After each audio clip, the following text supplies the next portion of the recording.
In today's video, I'm going to teach you how to get a session code in TeamViewer. By the end, you'll know exactly where to click and what to expect so you can share a secure code with the person you're supporting or the technician helping you. First, open the TeamViewer app on your computer. If you haven't used it in a while, it's a good idea to update to the latest version so the menus match what you see here. Once the app is open, give it a moment to load your account and connection status.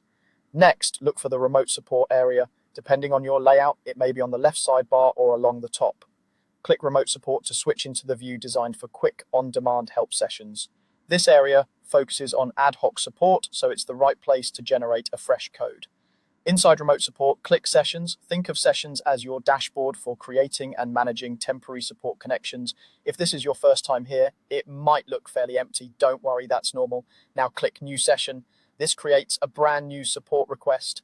In some versions, you may see basic options like a name or description for your own reference.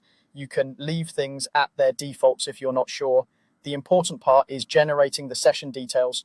You'll now see a session code. This is the short code you'll share with the other person so they can join your support session securely.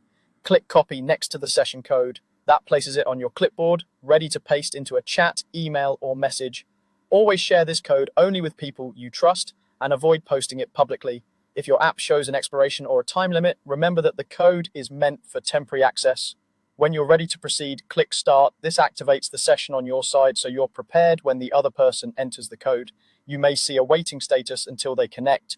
Keep the TeamViewer window open during this time. If you copied the code earlier, you can paste it to your contact right after clicking Start so everything lines up smoothly.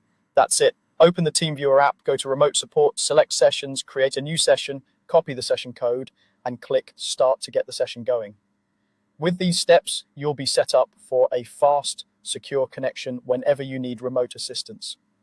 If something looks different in your interface, it's usually just a layout change. Follow the same labels and you'll arrive at the same result.